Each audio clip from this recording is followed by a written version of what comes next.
Good morning, everyone. Right out of the box. Yeah. Beep, beep, beep, beep, beep, There we beep, go. beep, beep, beep, beep, beep, beep, beep. Driving in like, fucking trying, and then you go, oh, it's the weekend coming up. It's Friday. Come on. Oh, yeah. All is well. I was just telling Anthony it might be a Huntington weekend, too. Oh. Go back to my old roots. Go out to the old hang. Maybe.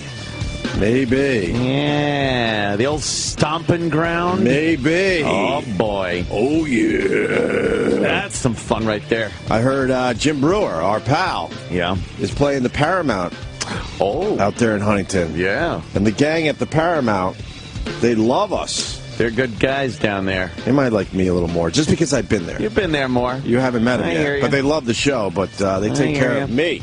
Yeah. And they got a good joint, and Brewer's playing there tonight. And I think it's sold out, so I'm not doing this to help anyone out. Yeah. I'm just saying, Brewer's there. Brewer. And then on Sunday, the big parade. Oh, boy. The big Huntington St. Patty's Day parade. It's amazing. Don't want to miss that. It's amazing. Random citizens walking down the street with beer in hand. It's the only parade that allows everyone. It allows the spectators to march in. Yeah. After a while, you're like, what am I watching? And then you see the car dealership guys drive by in their car with the sign on the side. How about insurance companies? Oh, that too. How about the local yogurt place? Why not? All the stars come out. And then the fire engines. Yeah, they love that. I brought my kid last year. He was, I don't know, pushing, well, I guess he was pushing 3 at the time. Yeah. And he hated it. Yeah. He just hated it. He was bored. How does a kid get bored at a parade? Yep. But it's because they just allow everyone to walk. But it's a good excuse to just kind of hang outside F.H. Riley's because it's on the parade route. Sure. It's a dull parade. Have a few beers with Brett. Brett lets it go. He lets it go on St. Patty's Day. Oh, he's got the keg in the back of the room there. Oh, yeah. That was nice. I went there last year. No, he lets it go. Oh, does he? He gets wasted. Oh, he gets wasted. My brother works his ass off, but St. Patty's Day has become a national holiday for him. I guess he makes believe he's more Irish than he really is. Yeah. We got like a drop of Irish in us, but Brett's all in, and then he does nut shots with his pals. Just hitting each other in the balls. As hard as they can. I don't get that. I don't get it either, to be honest with you. They think it's hilarious. Might have to punch someone hard in the face if they ever do that. It's one of those things. I do believe you're right. Yeah. So I like the like 3 or 4 bagpipers that decide to just walk into a bar and start.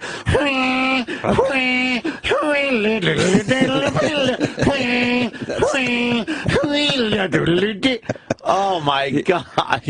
My brother Brett set that up years ago for my pops. Yeah. Little thing for my pops who's no longer with us. God. But my pops wasn't Irish either. He maybe a little bit. They just these drunk guys with the kilts decide to just walk from bar to bar. No, not bar to bar. No, my brother has set that up. Oh, he gets the permanent the whole time. Oh yeah, man. They go in just for my brother because I know there's some guys that just walk around Huntington. And no, my brother takes care of so many people in that area. Yeah. That this particular band. They do the right thing and they come in after the parade's over for a few wobbly pops. A few wobbly pops. Oh, you plops. did this? Yeah. Oh, no, is it good? Yeah. Oh, good. And you know, and it's for my dad. Oh, okay. You know, but bagpipes. But you are right. You are right. You're just trying to talk to someone. Hey, yeah. Oh, yeah. I came in last week, and I saw the.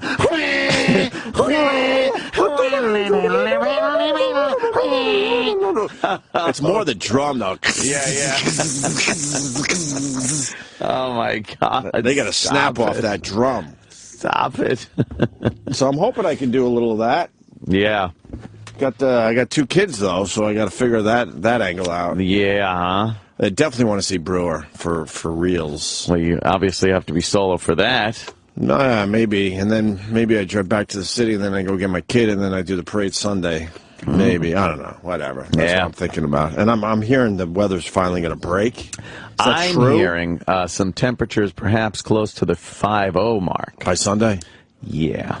So we're just about out of this, finally. I hope that's the end of the polar vortex. No more vortex, please. Enough with the polar vortex. And what do we do with the clocks Sunday? Yeah. We do the clocks? Yes. I like that. Yeah. I noticed the other day, I'm sitting around, I'm like, hey, it's like almost 6 o'clock, and at night there, we're getting some fucking lights. Well, it teases us, because now we got to wait for that for another 2 months. Yeah. That's how that works. Yeah. There's a girl that works here in the elevator yesterday. All excited about the clock. She goes, it's going to be lighter in the morning. I'm like, no, it's not. No, you dummy. It goes the other way. I like the lighter at night, though. It was like 5:50. I go, see, 5:50, and you see it's sort of light out. It's like you can, it's the start of, the day. Now, that's not that goes away now. 6:50. Right. But she goes, oh. You got spring. Everyone gets confused with that spring ahead, fall back thing. She actually said, no, you fall back. No, it's spring ahead, fall back. Spring ahead. But she was convinced of it. You dummy. We gave her a pass because she was just a broad. Just some broads. Just some broad. Speaking of broad, see that last night? I watched Piers the first time in fucking a year.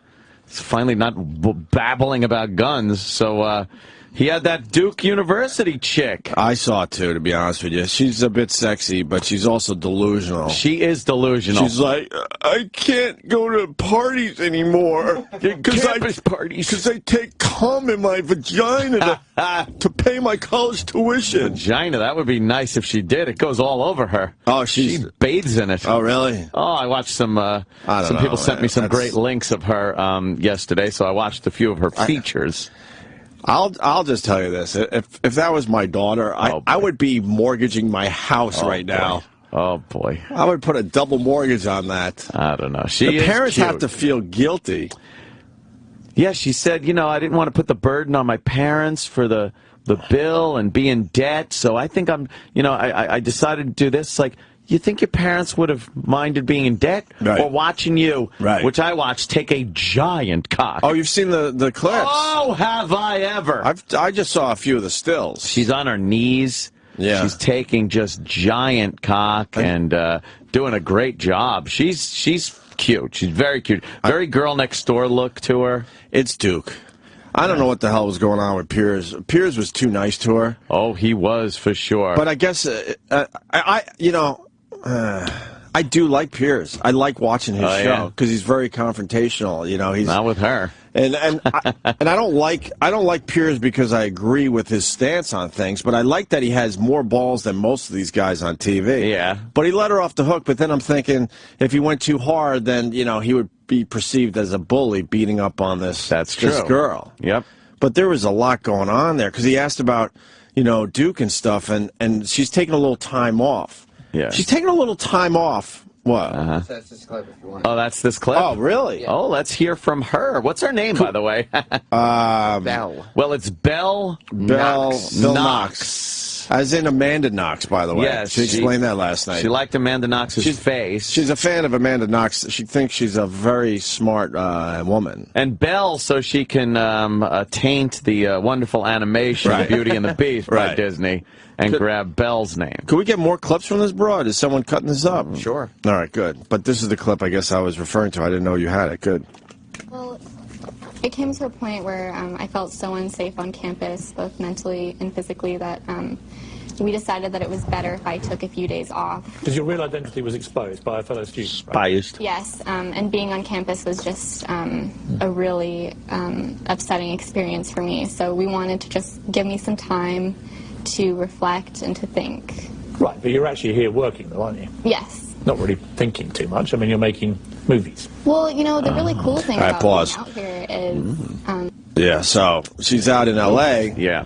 And she says she makes like $1,200 a scene or something like that. A scene? That's not a lot of money. It's not a lot. Not a lot of money when you're giving up the gish. She's giving it up. Oh, I liked her movies. They were pretty goddamn good. I thought about you last night because I'm like, I think this is your type. Oh, it is. That's your type. Is. She looks like that Miss Teen Delaware that got in trouble a little bit with the porn movies. Yeah, she's good. She's got that girl next door look. But the stuff that is not being said here. This is why I love the fact that we get to tear it apart. Duke hates that she's a student. Oh yeah. Let's get that straight. Yeah, they don't want her shenanigans. Duke hates that she is a porn star and everyone knows it now. Yeah. And she's taking a few days off because I think it's the famous thing that has happened to us in radio a bunch of times. They're trying to figure out how to get her the fuck out of the university. How to get her out of there, you think? Without looking like assholes. So they're like, hey, why don't you take a few days off, you know. And we'll get you back in here. Because she said they agreed to let's do it. Let's take a few days. Duke wants her the fuck out. Yeah, that's not good for their reputation. No, it's not. But I guess they don't know how to figure it out yet. Yeah, she said she was having problem mostly with females, with girls around there. You know how they can be, probably yelling whore and slut and shit like that. Sure. And the guys, of course, are probably. Very nice to her, trying to bed her. Well, of course they are. Yeah. So, and it just brought up the subject of college tuition. Yeah, it certainly did. 47 G's, and then other expenses. I think if the final number came out to like $60,000 a year to go to Duke University. Who the hell can afford that without going into debt? And a lot of parents out there, they're nodding their heads right now. That's a tough nut. You know how many fucking parents telling their kids, please don't do this? Right. And she's talking like it's a viable option on peers. And I think maybe even influencing, there might be some girls on the fence about it. Right. And the way she made it sound, it's empowering. Oh, there's nothing empowering about getting showered in jizz. Stop it. Nothing empowering about showing, your asshole. Your asshole is fucking gaping. You got a giant cock. How is that in and out of you. empowering? Big blow a load on your face and hair, and that's not empowering. And she takes woman studies at Duke University. Does she? So that department can't be happy. They can't like what she's doing over there. So I don't know if she'll officially be gone from Duke, but I'm telling you, they're trying to figure out how to get her off campus. Get rid of her for good. She is a distraction, I would assume. But to the parents out there, so you're looking at $61,404 per year. So you do the math quickly. For 4 years, that's about $250,000. Right. So you take that $250,000, if you could afford that, and you give it to your kid to start a business or something. You do it, carefully. You can't just say, here's $250,000, son. But wouldn't that go a lot further? You would think. I think there's people that can afford Duke and people that have to go to a different school. Dude, I understand that, that's very expensive, and it's not made for everybody. I went to college. Yeah. And I'm here to say it was a complete waste of time. Yeah. Although I used it for the radio station and stuff like that, so I guess maybe not. But, I mean, these kids that just go there to just get an education and a degree, a lot of them, it's just a waste of time. Big waste of time. The money could be better spent doing other things. Well, I think a small percentage of the kids that go to college, they get a degree and they do something really good with it. But a lot of times you never get to do anything with your degree for a very long time, and then you're in debt for a long time. You look at Kevin Smith's a prime example. He went into NYU. Right. He paid his tuition. After no time at all, he was like, this is a waste of time. And money. He pulled out, got some of his money back, collected a few more bucks, and made clerks. Right. But that's not for everyone. I understand that. No, but it's like he made better use of his money and time than he ever would have just going to school. I guess the point, for many, many years, parents in general just blindly said, oh, got to get my kid to college. Right, that's what you did. And it was okay because the cost was not that crazy, so it was a good, I guess, gamble. I do that in quotes. Uh-huh. But now it's It's killing families to send their kids to college. Again, it's what you can afford, and unfortunately, there are certain schools that only wealthy people can afford. There's certain schools that only people that are willing to have no time to themselves because they have to work and go to school. Right. Things like that. I mean, I'm sure there are people struggling going to Duke that are working 2 jobs, going to school, and then there's her option, which is, suck a little dick, you get some money, Right. you pay your fucking tuition. And basically, you're paying the $250,000 in this case just to have Duke on your resume. Right, exactly. A lot of these, if you talk to teachers and people in general, I guess they said they got just as good of an education at like a community college or something. Yeah. And a lot of these professors, they move around, and you learn like, your community college teacher used to teach at, I don't know, Hofstra or something. What is his ability go down? Right. His or her ability go down teaching somewhere else? They're pretty much teaching the same stuff. Yep. But it doesn't look as impressive, I guess, on your resume if it says community college or I was going to say Geneseo, but that's not fair because when people find out that I went to Geneseo, they go, "Oh wow, oh my God." But I'm so fucking old. When I went to Geneseo, it was a horrible party school. But now it's like the crown jewel of the SUNY system. In the 90s. In the 90s, yeah, yes. sure. In the, to be fair, in the early 90s. But, but it was the 90s. Uh-huh. The 90s? What happened? 1990s? Yeah. Oh, boy. Yeah, Sam, 1990. Oh, Sam. That's right. All right. 30-year-old Sam. What else we got on this Duke girl? Everyone's calling about it. Yeah. This guy wants to call bullshit on the entire story. What? Let's say hi to Kevin in Philadelphia. Kevin. Hey, what's up, boys? Hey, man. I'm calling bullshit, but just we're talking about colleges. I'm a college student right now, and it's the same thing that you guys mentioned. I'm going for the experience, and you kind of realize the bullshit behind it and how ridiculous the money is that you're going for. I'm going for broadcasting, so I'm here for the equipment and everything, and more for the name of my resume. Well, yeah. Where are you going to college? Penn State. You son of a bitch. Oh, nice. I couldn't afford Penn State. Couldn't afford Temple. Couldn't afford Boston University. Couldn't afford Syracuse. So, Geneseo, here I come. Like you said, I probably could have went to Hofstra and got the same thing, same broadcasting classes and stuff, but I kind of went to Penn State for it. For the fucking showers, right? Yeah. Slamming that meat. Nice. Why do you think it's bullshit, though, with the girl? What do you think is bullshit about it? Okay. There's no one goes into porn today for the money. There's no money as it was in the 80s. And I don't think that she could say that, I'm going because it's too expensive. If you're going to Duke, you have some type of money. Duke's very expensive. I think she's from North Carolina. So she sounded pretty well educated. Yeah, but I mean, money's a problem. Go to community college. Don't go to Duke. But you're right. I mean, she's saying that she makes $1,200 a scene. I bet you that's the high end, and that most of them are down to probably just under $1,000 a scene. Yeah. So you're talking. She's got to do what's the math on this? 60. Man. Yeah, I guess it would be over 60 scenes. I figured to pay for 1 year. Miles of cock that she's got to take. I don't know. You're not even factoring in taxes. Sure. Ah, yes. She's not getting $1,000. She's got to pay them fucking taxes. And she's growing in popularity now with all this exposure and stuff. She's getting some exposure. You will see. We're pretty good at predicting things.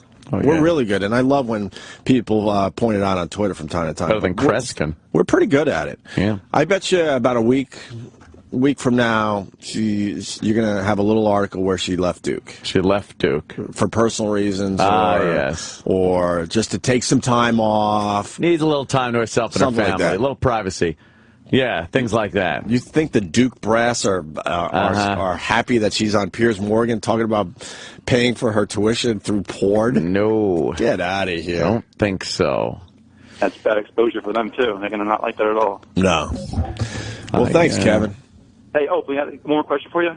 Oh, no. Is this a slam? I can't take a slam today. No, not at all. I'm a Flyers fan. We just got Andy McDonald from the Islanders. Thoughts, sir? Are you a good player? I got to be honest with you. I'm so out of hockey this year. So I would just be talking out of school, as they say. Oh, telling tales out of school. Yikes. He's a good player, obviously, but I don't know. I don't know how he's going to fit in with you guys. I really don't know the dynamics of teams this year. I don't even think I went to one game this year. And the Islanders lost again last night. I take a peek at the box score or whatever. Yeah. But I don't know. I heard it on the news. Yeah. that they lost. They dropped one. But good luck to you, sir. Thank you. I'm punching out, guys. Have one. All right. Punch. I want to. This guy writes, I want to talk to them about this girl. Oh, boy. Sean in Louisiana. Sean. Hey, how you doing? All right. Good. Yeah, it just blows people's mind. I worked for the railroad, and I had a cousin that has a bachelor's degree, and we was talking about salaries, and I'm making $85 a year, and it just blew their mind. With a high school diploma, making that much, and with a bachelor's degree, she couldn't find nothing else. So she made 45. This is my ears. I'm having a tough time, okay. too. Oh, I'm having a tough time. I don't know what it is, but I don't really understand you, Sean. I heard a couple of things I understood. I think he's making $85,000 a year working with choo-choo trains. Right. With a high school diploma. Wait, are you working with the choo-choo trains that disappear, though? Right. What happened to the train? What about the trains? Was that He don't disappear. I think we got to replay that entire show over the weekend. It was great. Rich Voss and Bob Kelly with Neil deGrasse. Yeah, the Cosmos. Yeah. I'm telling you, that show is really good. DVR that show on Sunday. Good shit, yo. It's on demand. It's already on demand? Yep. Yes. SiriusXM.com. What? No, I mean the actual TV show. Now we're talking about oh, Sam. You're a little slow today. You all right? Oh, Sammy. I just thought yesterday's Opie and Anthony show was so great. Sammy Roberts. All right. Thank you, Sean. All right, yeah. We're going to cut our losses because it's really hard to understand you. Yeah, I don't know. Maybe the little twang.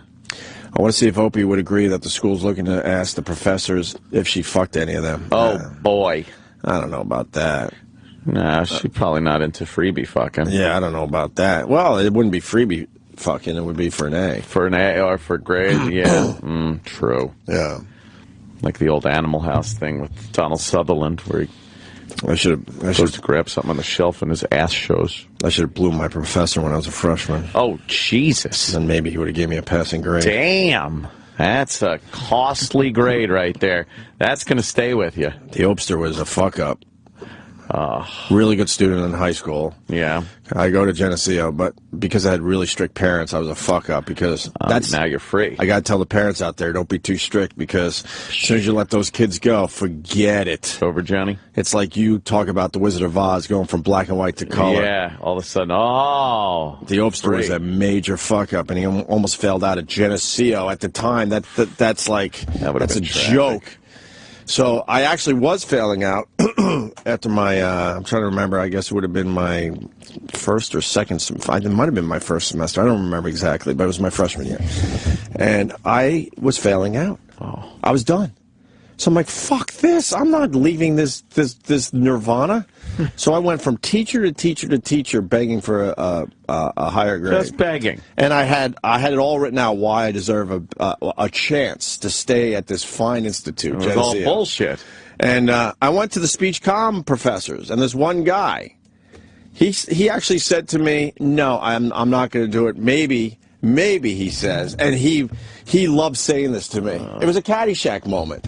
He goes, maybe this isn't for you. The world needs ditch diggers Maybe too. communications isn't for you. Oh, shit. I think it's for me, you asshole. Fast forward, I'm the #1 fucking communications graduate from Geneseo. Yeah. But at the time, he loved rubbing it in my face. He goes, maybe this isn't for you.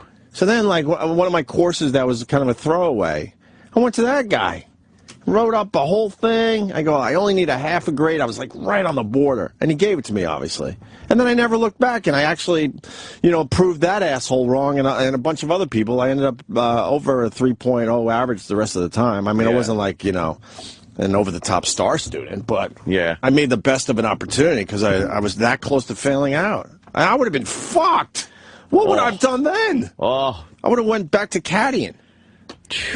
Talk about Caddyshack moment. But I was drinking 6-7 days a week because every bar had a drink special, and living away from home where I didn't have a curfew anymore. It was just nuts. Oh, the upside. Of course. Yes. But I really believe if I wasn't brought up so strict by my mom that I probably would have maybe drank 3 days a week. It wouldn't have been 4, such maybe. Culture shock. I was out of control. Like I had to just run off like a maniac. Right. Yeah. Yeah, I hear you.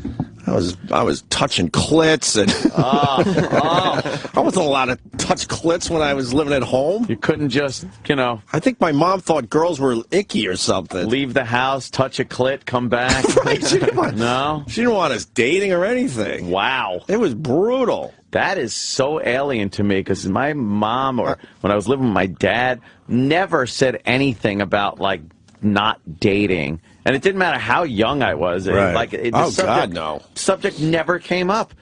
Like, I want a girl like Leanne. I remember Leanne Marinelli. She lived across the street, and she used to come over to the house and knock on the door. Yeah. Is Anthony here, Mrs. Cumia? How old were you? I was probably, this is like maybe 11 and 12. God. And is Anthony here? Can he come out? I was like...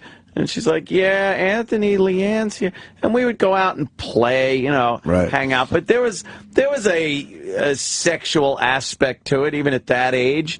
Just kind of anything. Just, holding hands or like if we were walking through the woods and she would grab the back of my pants or something like that to hang on. There was like this, a girl. Like you knew there was some fucking something going on.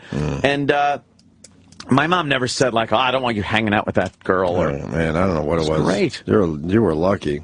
No, I was just abandoned, I think. I don't think that not talking about that also went hand in hand with not talking about anything. It was like, Mom's got to go work again. She's got to hold down 3 jobs to raise 3 kids. Yeah. So we didn't get much guidance either, but we had each other, me, Joe, and Dawn, like fucking... We were the 3 musketeers, so we kind of helped each other out and shit. Yeah, like I was one of 7, and we just really weren't allowed to date. Yeah, even pretty much through high school. Jesus H. Christ. Pretty much. I think when we became like seniors, it wasn't as bad, but before then, there was none of that, man. None.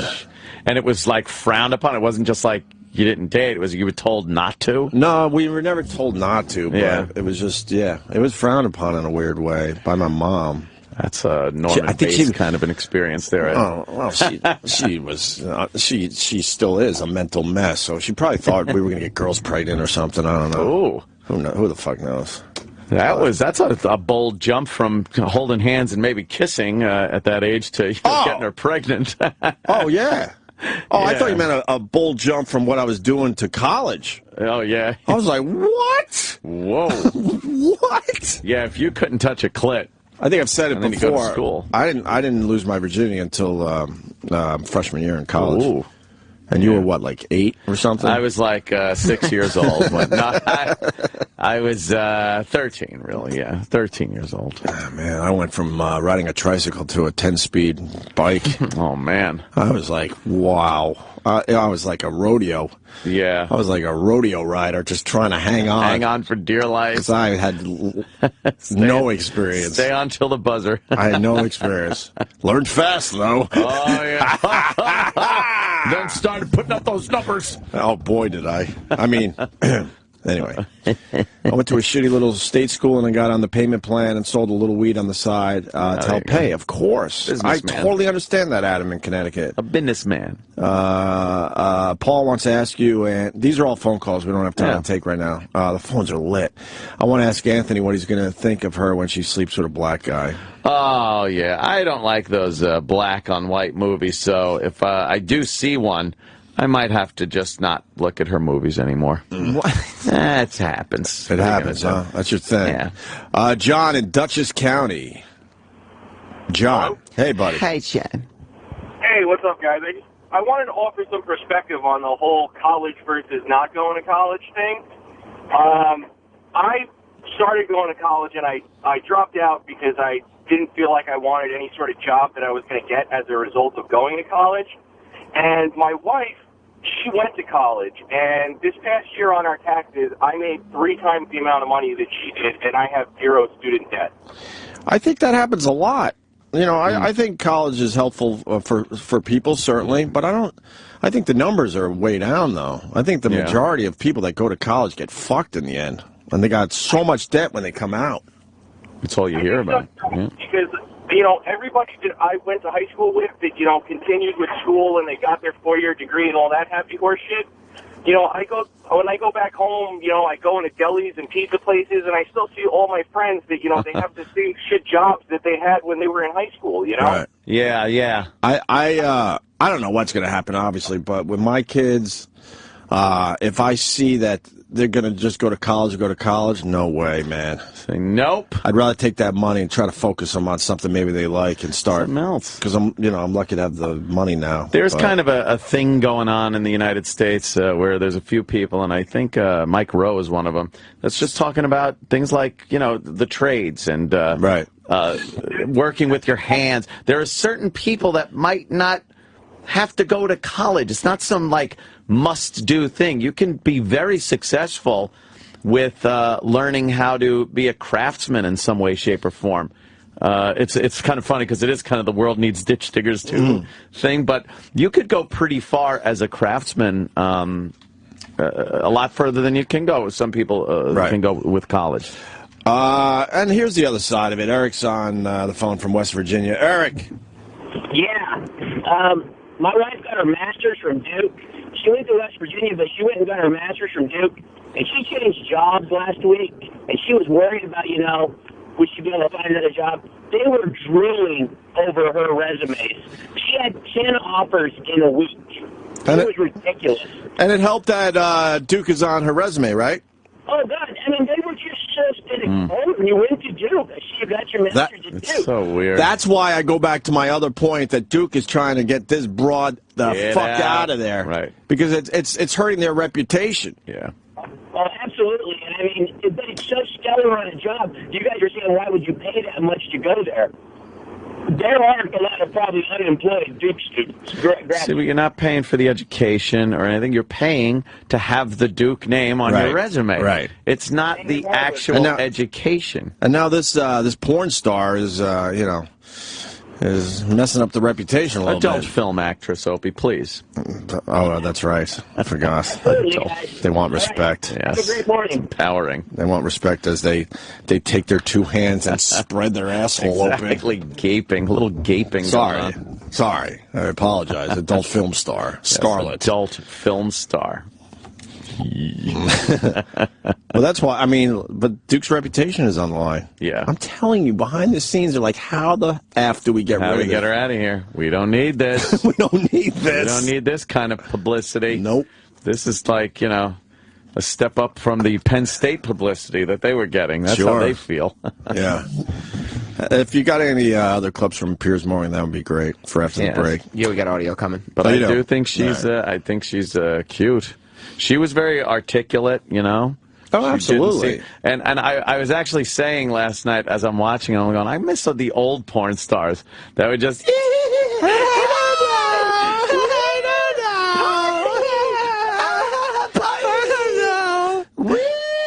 that coke on your penis? Right. Okay. This one's fucking talking about grade point averages and her fucking women's studies yeah. Like sitting there dressed very nicely. Right. Legs and hands crossed. Wait, you want to put a cell phone in my vagina and see if it rings? Yeah. It's like, what happened to our old porn stars? Where everything is just bleached out on them. Oh, yeah. I am so done with porn stars that have everything bleached out on them. That hair and the fucking... But everything, their skin, their assholes, everything is just one white fucking hue. Makeup plastered on, all phony looking, fake big dumb tits. I smoke cigarettes from my vagina. Yeah. Oh, we'd love to see it.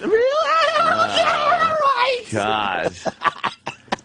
Just fucking... Yeah. What happened to them? She's sitting there like she could just be... If you turned that sound down on Piers Morgan, it could have been 1,000 things he was talking to her about. Sure. Politics, fucking science, anything. And that's the new porn star. Right. I'm not on drugs. I'm just tired all drugged out. Yeah, we get them on the tail end of their careers, sitting here falling off the chairs. I'm just sleepy. I didn't sleep well last night. And I haven't seen my kids. All right. I'm not allowed to see my babies. Right. My babies. What happened to those porn stars? Where are they? These articulate ones. This girl's ready Yuck. to fucking, you know, join a law firm. We're used to them running out of here crying. Weeping. Right. After a night of ecstasy and blow. Right.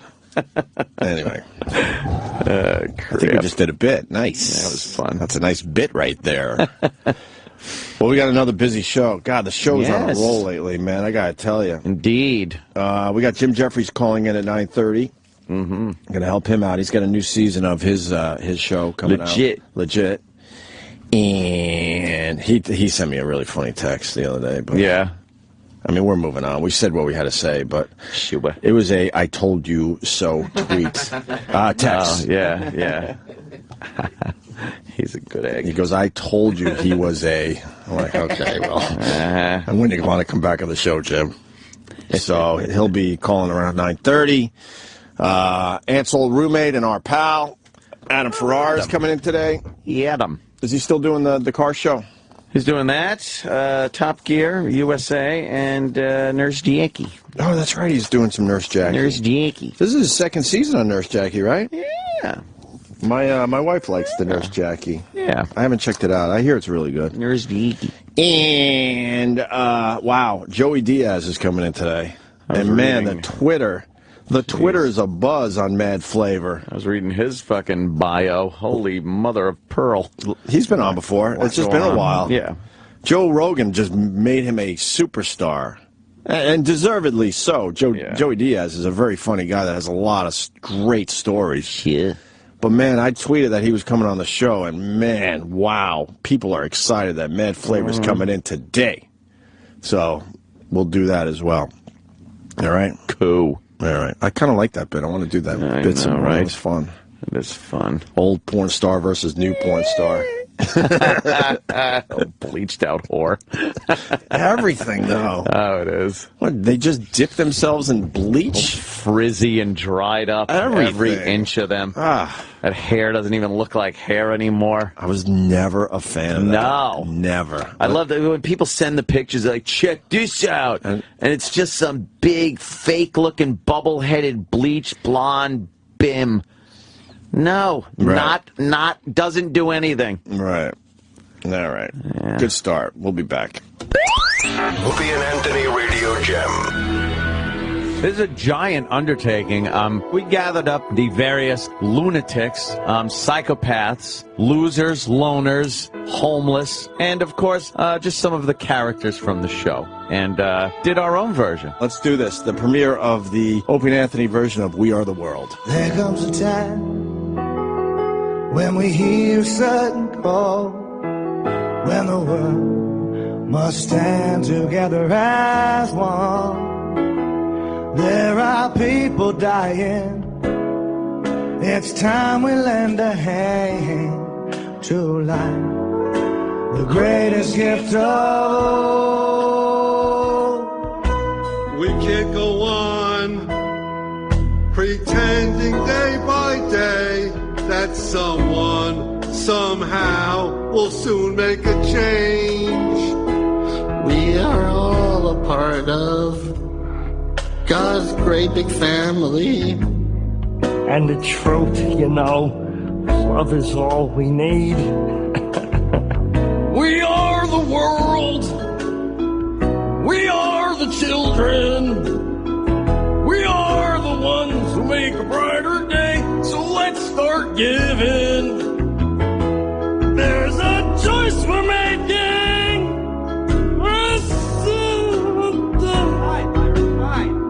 You know, you think I know the lyrics to this already.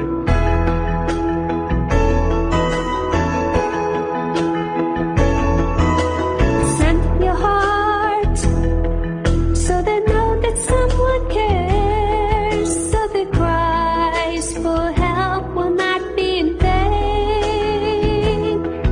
We can't let them suffer. No, we can't tell them to wait or something.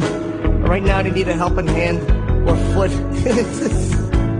Or maybe shoulders. Nothing belongs. We are the children. We are the ones that make a brighter day. So let's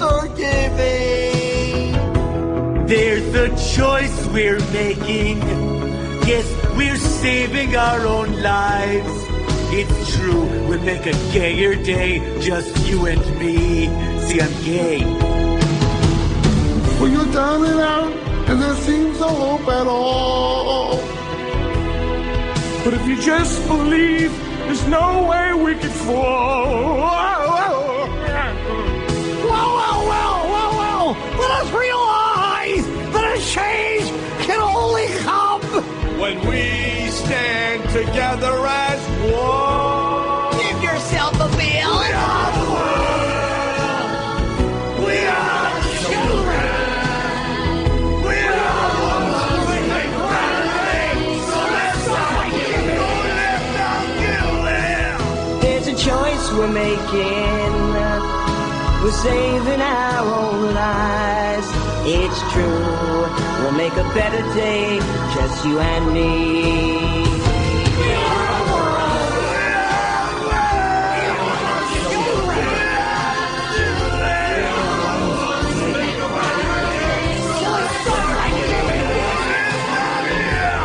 There's a choice we're making. We're saving our own lives. It's true, we'll make a better day, just you and me. We are the world. We are the world. We are the children.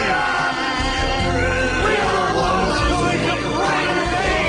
So let's do something. There's a choice we're making. We're trying to save our own lives. It's true, we'll make a better day. Just you and me? Come on now, let me hear ya. We are the world. We are the children. We are the ones who make a brighter day. So let's Gary.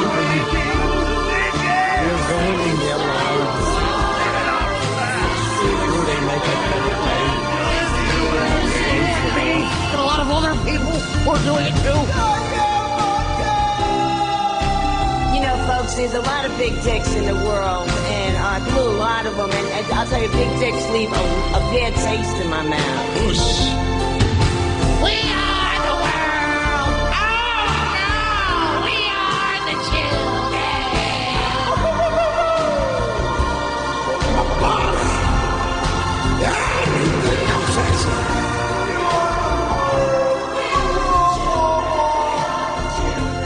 Come on back and let me know. Woo! Opie and Anthony are back on Sirius XM. Amazing. Yeah, We Are the World, released 29 years ago today. So we played our version there. And you got to see the video.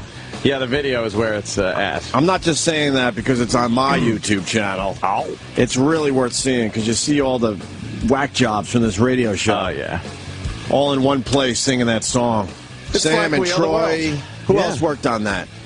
Well, the real credit goes to all the performers. Oh, thank you, Sam, for not being an asshole. Yeah. I mean, you're talking... And making it about yourself again. I didn't do that. No, I know. That's why I thanked you. You're talking about Big A, Pat Munaki, Sandy Kane, Tank Hankerus, The Virus. O&A. Opie and Anthony. Club Soda Kenny. Club Soda Kenny. Auto-tuned. Auto-tuned Kenny. Steve C. Mustard. Mustard. Frank the Frowner. Chip Chipperson in the early days. Yes. Video's great. I just tweeted on my Twitter. So that's a good one. Pat from Munaki. And I think the O&A show Twitter just tweeted as well. Oh, yeah, it did.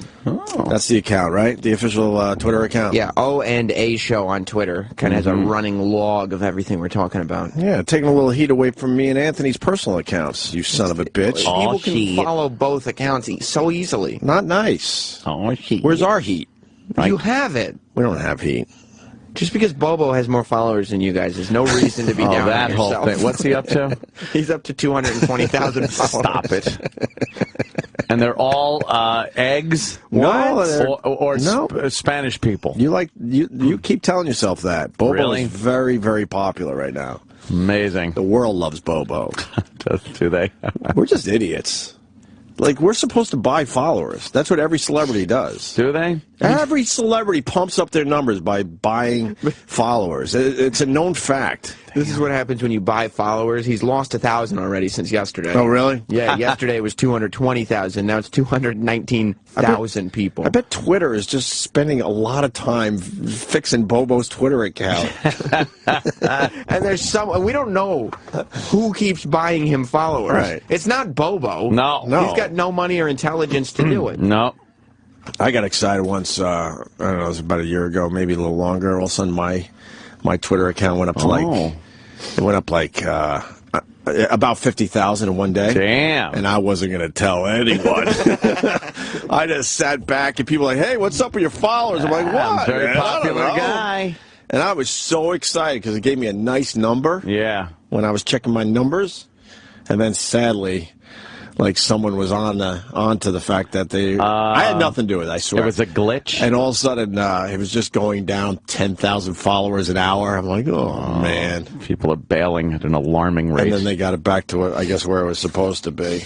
Yeah, when you don't buy followers or get a glitch or something, you pretty much know how many you're going to have based on certain things that you retweet or certain arguments you get into. I know when I'm going to lose a few and when I'm going to gain a few. You're willing. Yeah, I really don't care. Like, I don't think Bobo tweeting a picture of his dog and saying Rosie Shea has a guilty look after she farted is gaining him 100,000 followers. That's a 100,000 follower post, though, nice. right there. Here's the thing. Okay. Yeah. He posts a tweet with a photo of his dog. Mm-hmm. He's got 220,000 followers. Right, so that means it's been retweeted at least 1,000 times. He got 2 retweets on it and 6 favorites. Very excited. A photo of what I am watching. Let's go Rangers. Right. And it's a photo It's a picture of his TV. of the Rangers. But I would assume a lot of Ranger fans are following him, so that should have been retweeted a lot.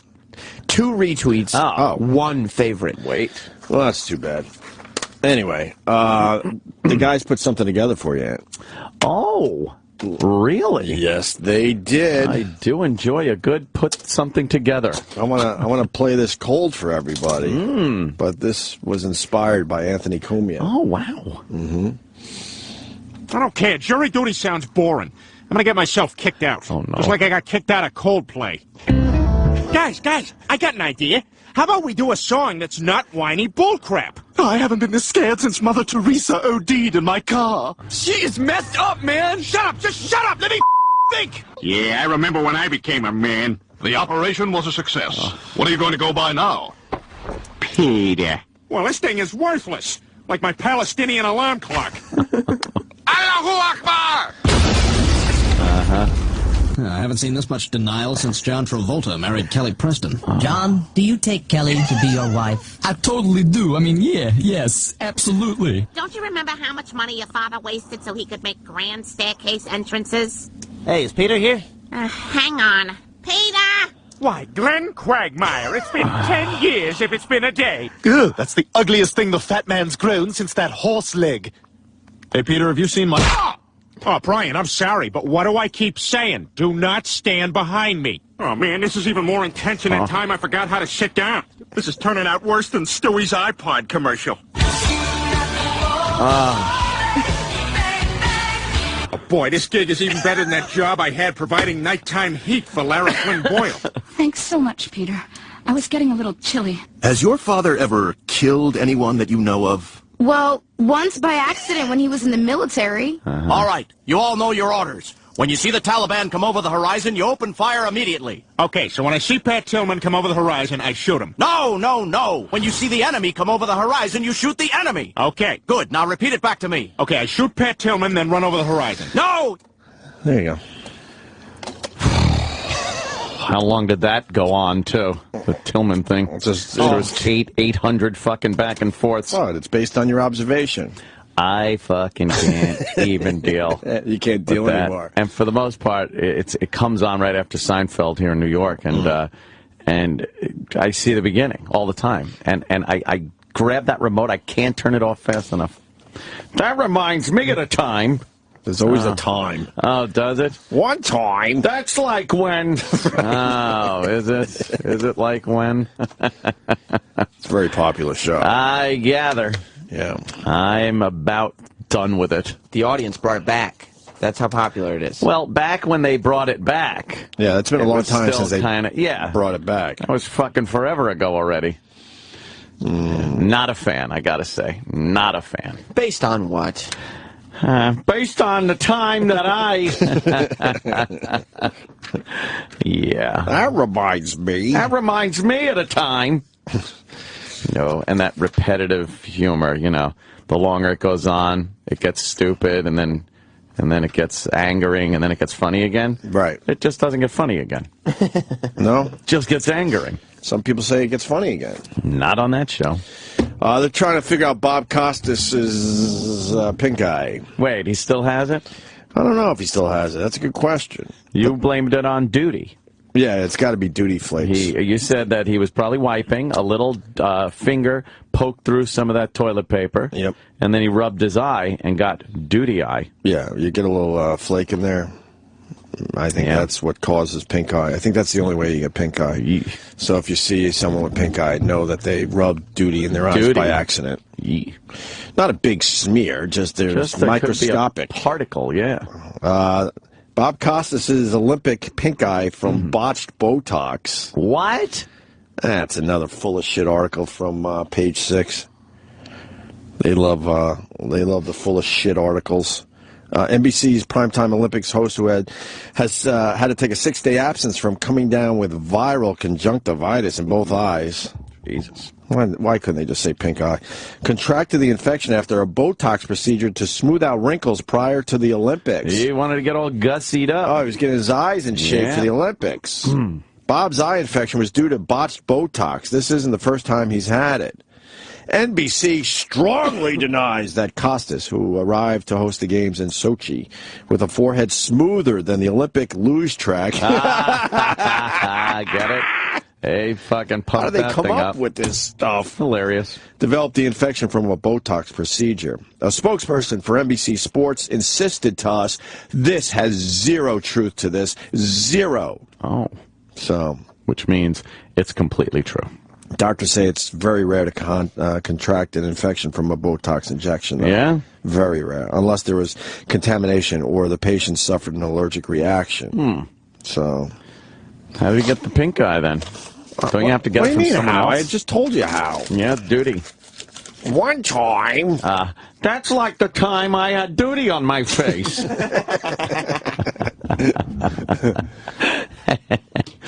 I saw the Woody Allen movie last night. Jasmine? Yes, I did. Blue Jasmine, I think it's called. I saw Blue Jasmine. I liked it. Of course. It was good. Woody Allen knows how to make a good movie. It was good. No, well, you know what? Some great writing. I don't agree with that. Personally, I'm not a fan of Woody Allen movies. I steer clear of those fucking things. And there was one thing in the movie that did annoy me, and it was very Woody Allen. Enough with the old-timey jazz, saxophone-y music on top of some of the scenes. The street scene, they're walking down. It's like 1930s fucking music. Well, it was a period piece. Oh, that's right, really. it wasn't. No, I know. Yeah. But I liked it, and I thought Dice was great. But he played Dice. He didn't play over-the-top Dice. Right. Which he played like a guy that would be Dice, right. you know? So I thought he did pretty good. Well, he had the cigarette that wasn't lit again. Yeah. Oh! He wasn't doing Woody, that. I need this cigarette. Yeah. So Woody was forced to, work the cigarette thing into the cigarette scenes. in. Because that's a dice thing. But it was good. It was well acted and funny. That Cate Blanchett knows how to act. Cate Blanchett was really good. Oh, was she a pathetic mess in that one? Yeah. Yeah, it's an all right movie. I liked it. I never made it to the end. No? What I saw, I liked. I forgot. Then something was going on. I had to turn it off or something. And then I said to myself, I'll get back to it eventually. And then you didn't. I didn't. I figured out that it just ends poorly for everybody, I guess. Well, everybody's pretty much where they were. Where they were. Right, exactly. That's how Woody Allen movies go. Yeah, and then the credits roll and this dumb music starts playing.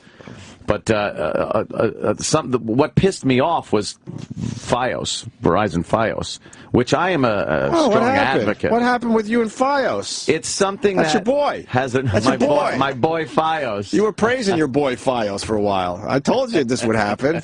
The honeymoon's over. I love Fios. Anytime I've had any issues, they've solved the problems. I'm very happy with them.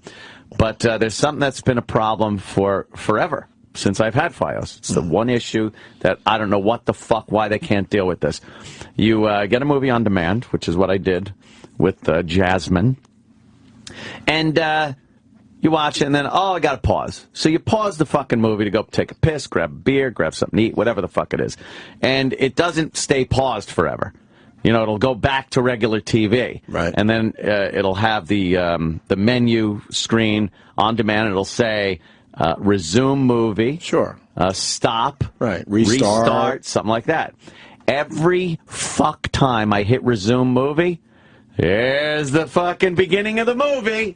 Really? It goes back every time. I don't know. And why is Fios deciding that it needs to go back to the cable? The beginning of the... Oh, yeah. Just leave it alone. Look, if I'm pausing it, let it be. Let it sit there forever. If I want to pause it till 10 years from now... Until it burns an image into your TV, right. Who cares? Right. Till I made that choice left of the television. Don't go, well, I think it's time to go back to cable. No. I was livid, because then you can only fast forward 2 times, 2x speed. Really? Why only 2x? And it's always at the end of the movie. Time Warner, 4x. 4x. I could go 32x on like certain things from my DVR and things. Of but course. when you're streaming a movie on demand, you can only suck it up that fast. 2x on demand. Oh, that fast forward. Stinks. Are you sure that's all they do? Yeah, because it's streaming. Wow. So I'm sitting there watching the movie again right. at only twice the speed. Waiting to get to where you were. Waiting to get to where I was, which was very close to the end of the movie at that point. So annoying. And it always happens. When you hit resume movie on Fios, it will take you to the beginning of the fucking movie. So why do you keep doing that? Because I gotta fucking take a piss or something, and I want to pause the movie. Why don't you go backwards for 2 minutes and then let it play and then time it out that way somehow? Well, all right, I could, but let me tell you something. It should just resume the movie. Yes, of course. I don't disagree. Oh, it was angering. We got a phone call from yesterday's show. Jeff picked up on something. A few people picked up on this fact. That's why we're taking your call, Jeff. Go ahead. What's going on, gentlemen? Hey. Hey, listen, yesterday, whenever Sloppy Mouth came in, he was saying how he scored a 120 and then a 121 on his IQ test. Yes, that would be Rich Voss, yes. Yes. Then whenever that genius came in, Voss tried to say about him being a genius again, but now his score was a 140 and a 141, and nobody called I heard him say he got a 140, but then he took the other harder one and still got a 120. That's what I remember him saying. Well, now, the second time he said it, like I said, whenever he was there, because he even said it then again on the Ron and Fez show. Yeah. You're missing the obvious, though. He didn't get a 120, he didn't get a 140, he didn't get a 121, and he didn't get a 141. Right. I will bet $1,000, Rich Voss. Take the same exact test. I don't even care if it's the one you took at home. You're not scoring over a 120 on an IQ test. No. There's no way. Love you guys. Punching out. And we're going to grade tough. Yes. Where he has to spell it properly and all that. And we'll watch him. Of course. There's no way. Yeah, I think he was full of shit, of course. 120. Could you imagine Rich Voss with a 140 IQ? No. It just, no. It didn't happen. Of course it didn't happen. Very sad day in Massachusetts, by the way. What happened in Massachusetts? You can't upskirt anymore. Oh, wow, that was fast. Mass lawmakers passed bill outlawing upskirt photos. Now, didn't they have a problem? They were... Very sad day for Massachusetts. Oh, yeah.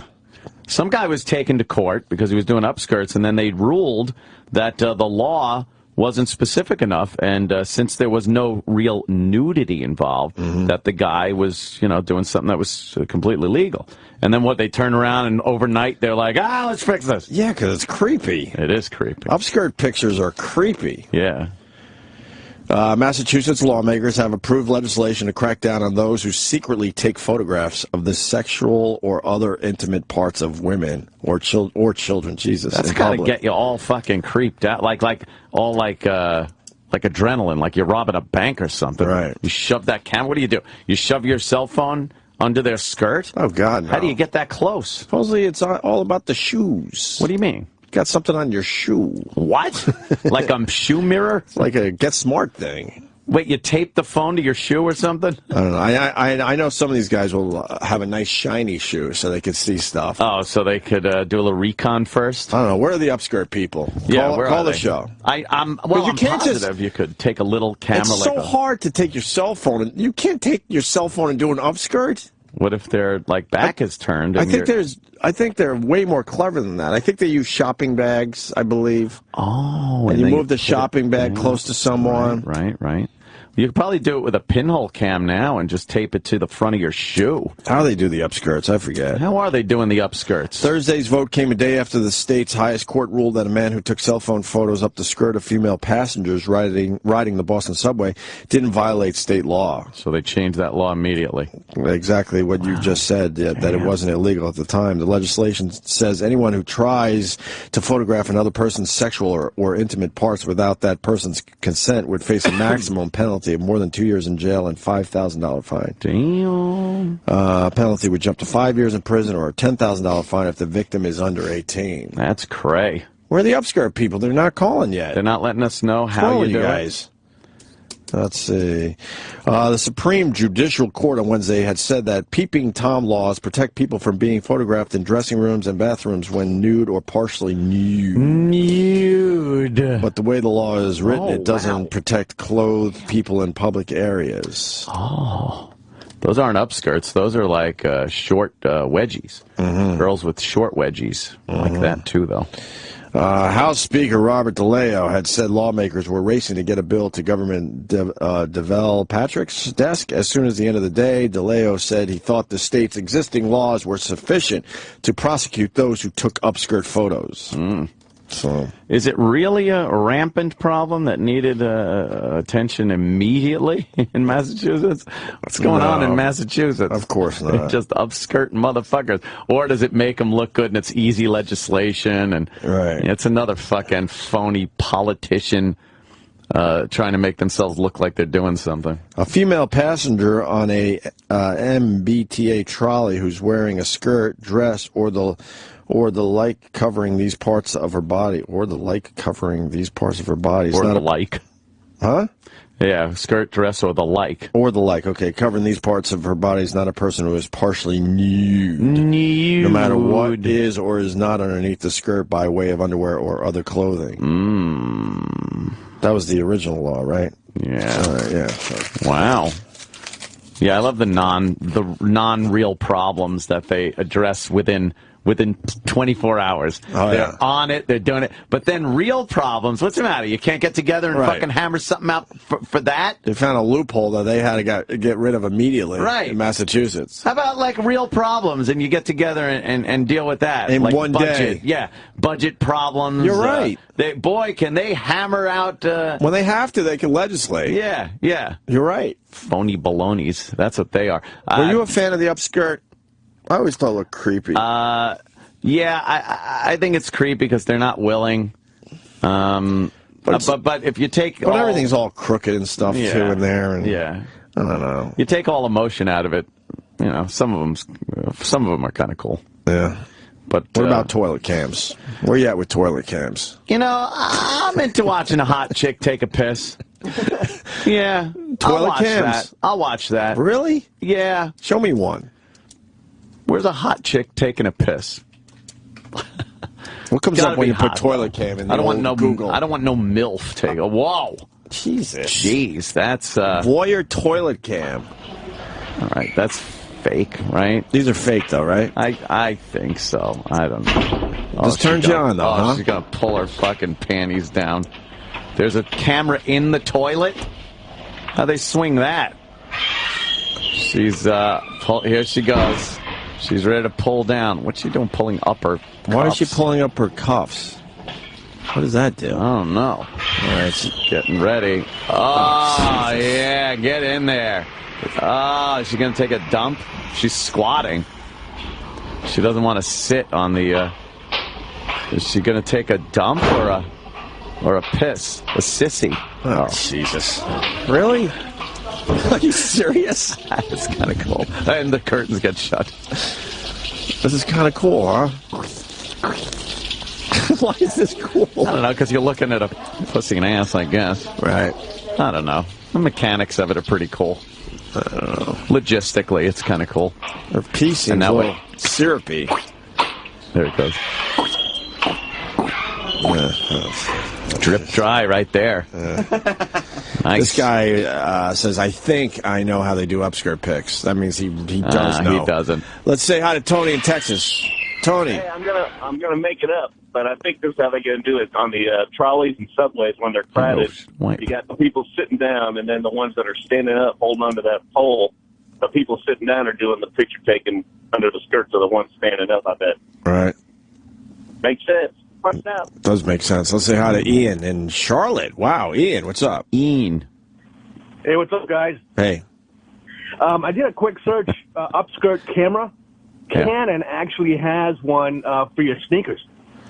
So you can put a camera on your sneaker. Wait, they make it specifically for that? Yeah, it's called the Canon Image Glass. Yeah, but I don't think Canon's promoting the fact that it's for upskirts. How are they promoting it? Knowing that people are going to use this camera for upskirts, but they can't say that. So how do they say you need this camera on your shoe? Right.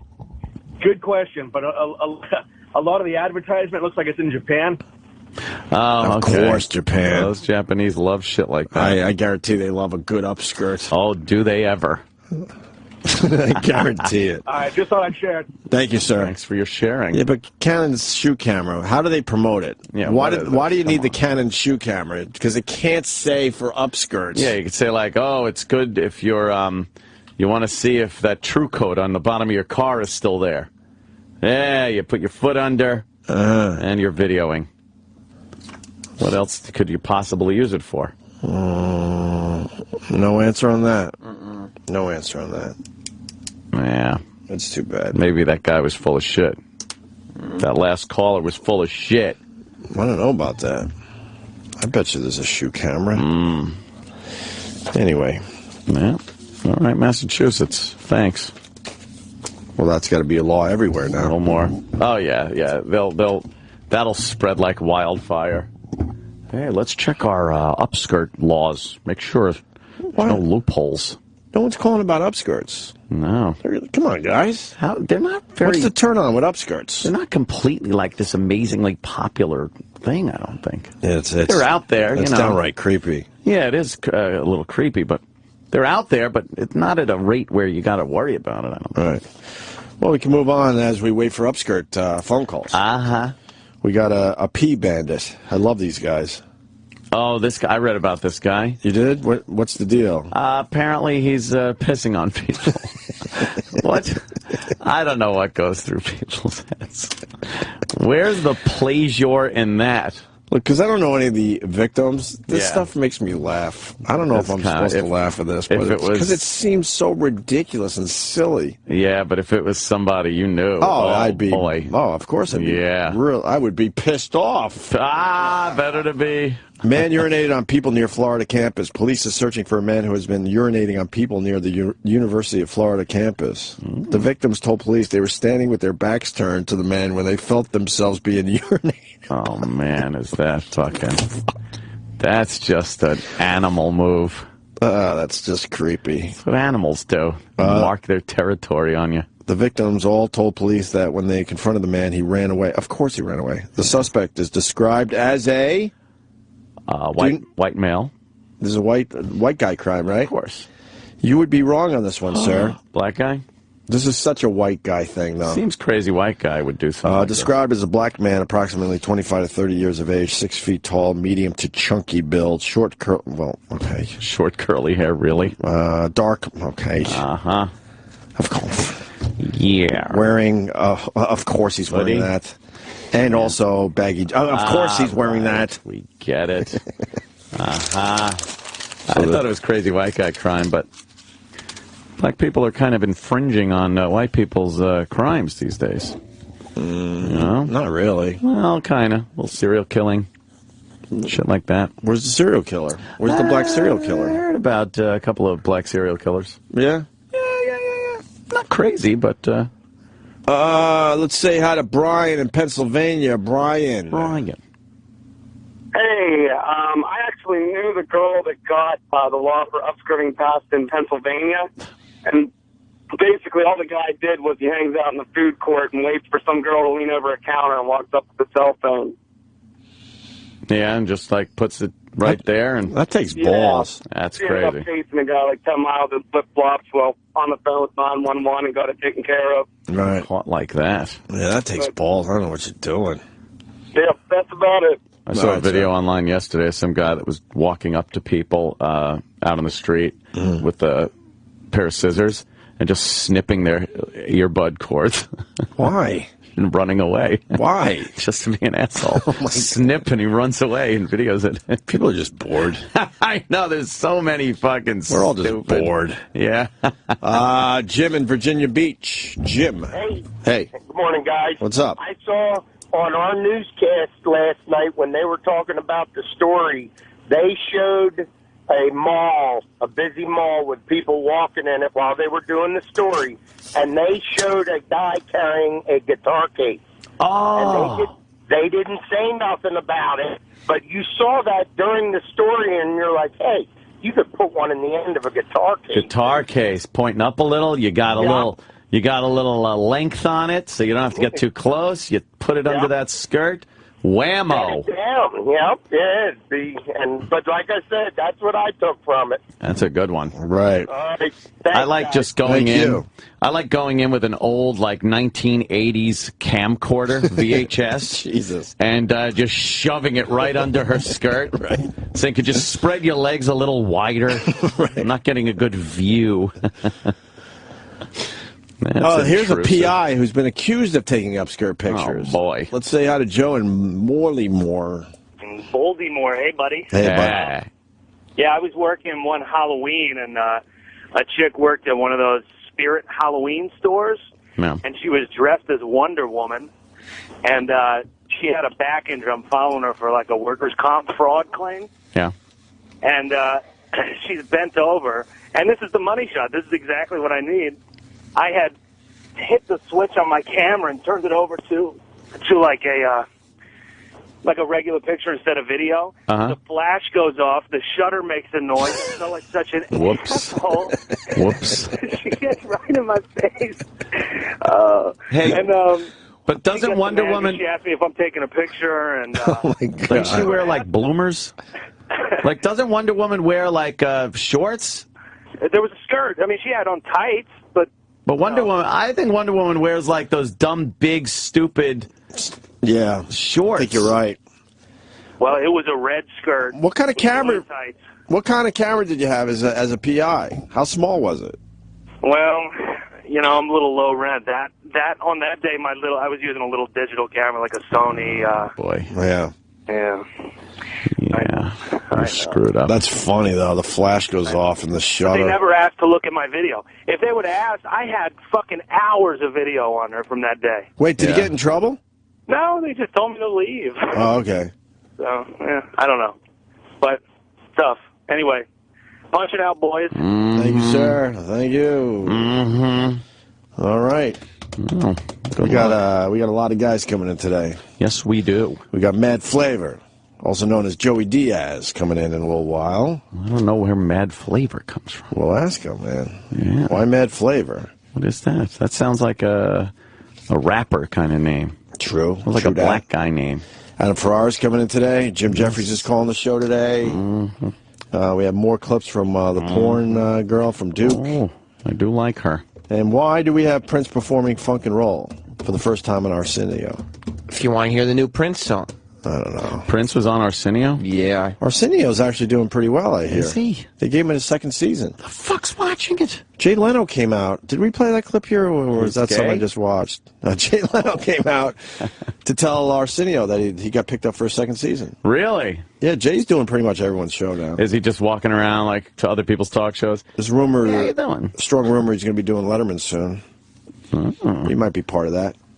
Not the Letterman angle, but maybe he'll come in and say hi to us as well. That'd be cool. That would be pretty goddamn cool. Arsenio's doing a lot to cater to urban audiences. Oh. I think that's his spin on this. Yeah? I've watched clips of the Arsenio Hall show. It's like going back in time. It's it kind of really creepy. is, yeah. He almost looks exactly the same, almost. Yeah. The set, I think he brought back the exact set. Yeah, it looks the same.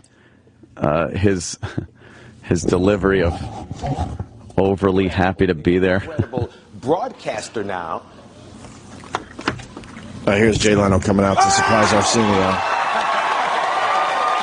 Okay, who's that? I guess they go way back. I didn't know that. They were pals. Oh, yeah.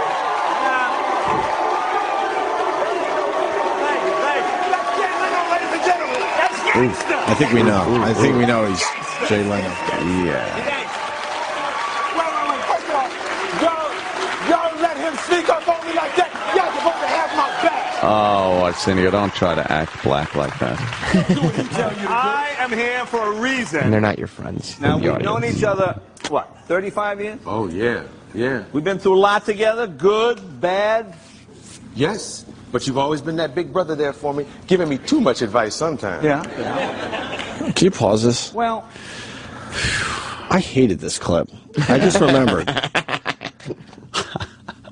And I really like Jay Leno. I do. It's easy to hate on Jay Leno, but the fact is he got the job done for many years, and I do like him. But they've been friends for 35 years, and it just doesn't seem like it in this clip. Arsenio's trying to act. And there's acting going on. Yeah. Like, what was that line he just said? Maybe sometime too much. Oh, yeah. If it's two guys that have known each other for 35 years, why can't they just have a quick conversation? Yeah. Like, it's so, this is like so forced. Forced and fake.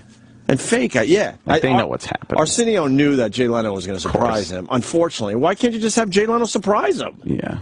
And then obviously they worked out. Well, you'll say this, I'll say this. Yeah. The writers obviously got involved and threw a couple lines in there. We could make this funny. Right. All right. Now play it again. I did remember. I hated this. It's funny. Why is it funny? Just because like halfway through the clip, you're like, oh, I remember now. I hate this. I was uncomfortable because it was forced. It wasn't a real moment. That's what makes Arsenio's show so uncomfortable. It's all like it all seems fake and rehearsed, but they want it to come off like it's spontaneous. Yeah. Just have a real moment, and if it works, great. If it doesn't, oh well. You're both comics. You could kind of spin it and make fun of the fact that it didn't work. And nobody's watching anyway.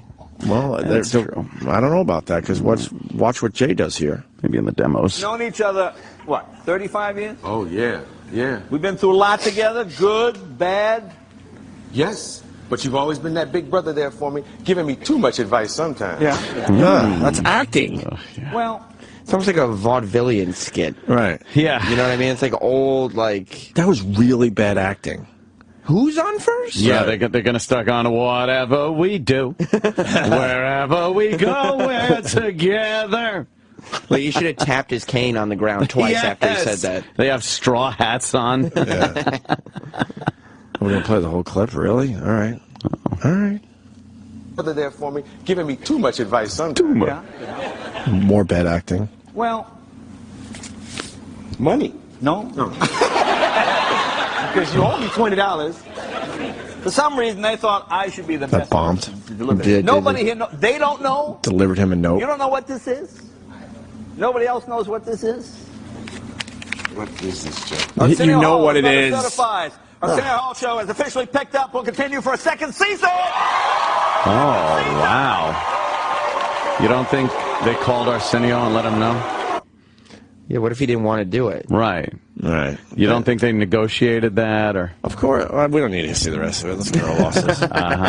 What happened was, they're like, hey, we got picked up for a second season. Yeah, maybe we could work, Jay wants to come on our show, so maybe Jay could come out with it, Arsenio. What do you think of that? Right. Yeah, that'll be good. I'll make believe I don't know. Sure. We'll write something up here to make it seem very awkward and uncomfortable instead of two guys that have known each other for 35 years just talking. Come and just talk, yeah. Right.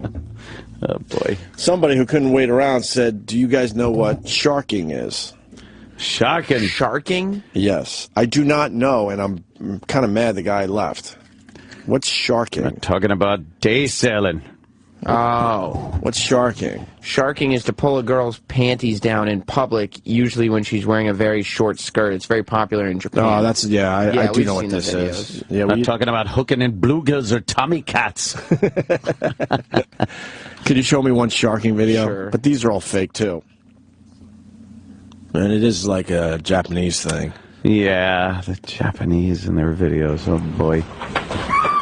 Come on. This video is called Sharking Rules. These are all fake. You can't do this. It's so weird that the Japanese thing is to, create situations where they're faking that somebody's being victimized. Right. Yeah, Somebody they always has love to be a good victim. Yeah, they love a good victim. Yeah, they're really creepy there. There's weirdos over there. They are weirdos over there. And the video is called Sharking Rules. No, sharking doesn't rule. No. You shouldn't be doing that to women on the street, especially. Pulling their panties down. Why would you do that? What is that? Shouldn't be doing it anywhere, I guess. That sounded really bad what I just said. Isn't there another one where someone's jacking off and then they just, right before they come, they go up to somebody and let go on them? Yeah, that's more Japanese More stuff. Japanese stuff. Right. Those two bombs really fucked them up. Not physically, I'm not talking about that, but just the mental... what it must do to a nation mentally to have another nation drop 2 atomic bombs on you, then you wind up pulling girls' panties down in the street. I guess. Coming on them on park benches. Are we playing Prince's new song? You want to hear it? Does our audience want to hear it? I don't know. Is it any good? I'm going to say no. Another guy that hasn't really aged. Prince. Yeah. He's still very little. He is. He's a tiny little waif of a guy, isn't he? Prince is here all night long. And to get started is his rockin' group who considers themselves... Oh, God, I hate Arsenio Hall. So bad. Performing funk and roll. Give it up for Third Eye Girl. Third Eye Blind? What? Oh, they're chicks? What's Third Eye Girl? Prince's group. Prince's band? Oh. What the hell is this? Is he allowed to say his name these days? Yeah, he's back to being Prince. Okay. That symbol thing was fucked up. He still got the symbol on his mic stand. Right. Yoko? It's called Funk and Roll. Oh, there he is. Got a little afro he's sporting now.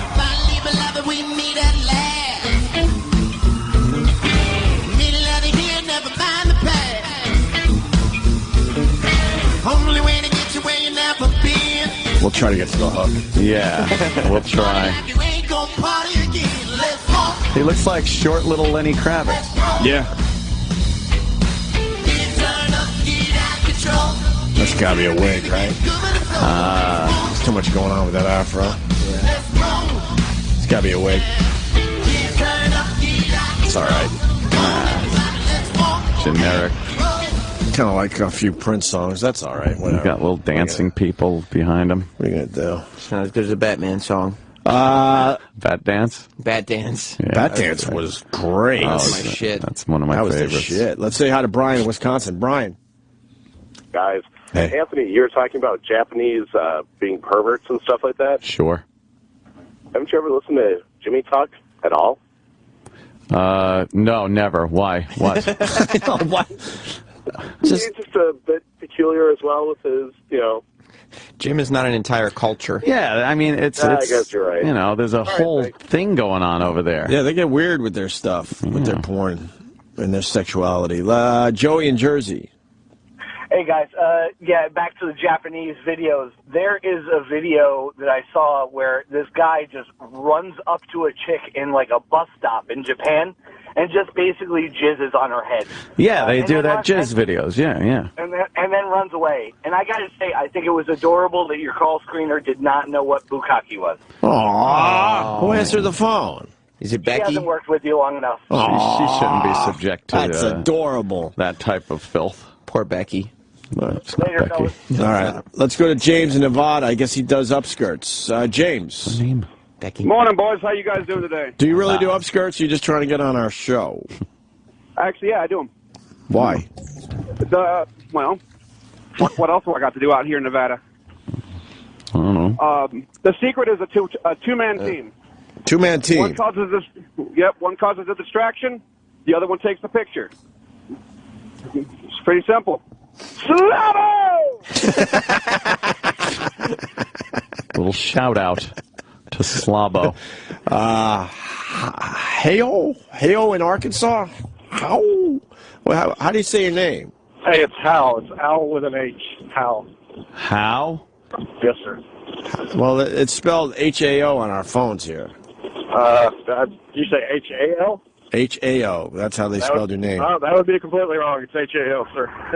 Okay. What do you got, buddy? Oh, Becky. Hey, you were talking about crazy Japanese stuff. I want you to check out something going on in Japan. It's called Baby Metal, one word, and the video is Give Me Chocolate. It's kind of hilariously awesome.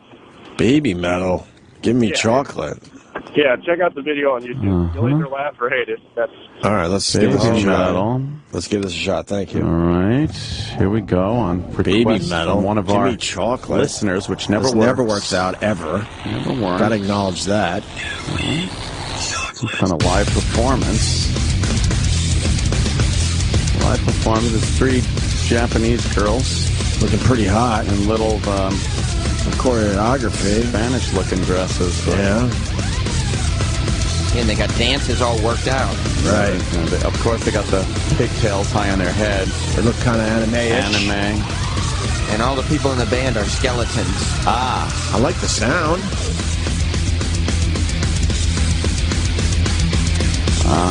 Do they sing anything?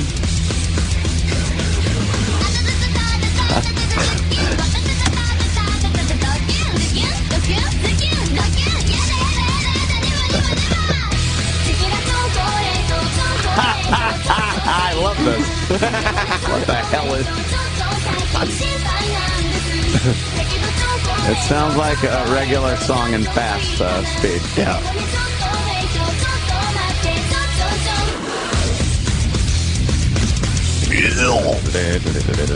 Wiggling their butts. Dances. Very cute Japanese girls. Yeah.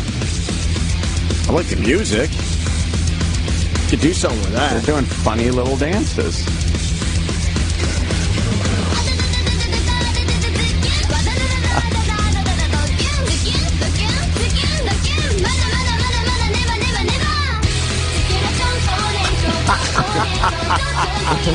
Holy shit, what the fuck? They're adorable. They're crazy over there.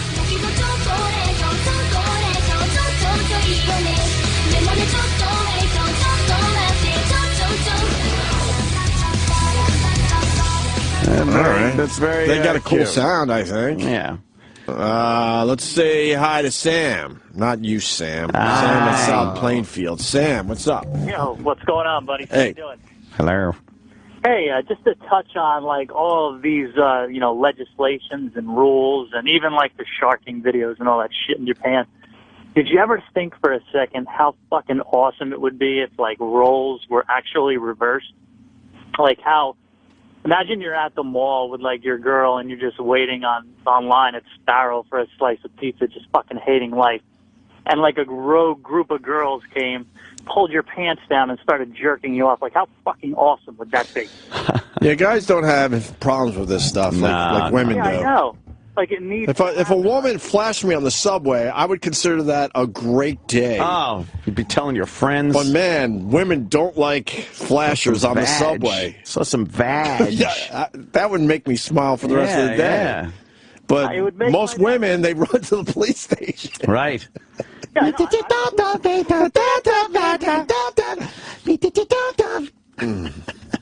Yeah, I don't know. It doesn't work out the same way. No. Guys don't really care in general about any of that stuff.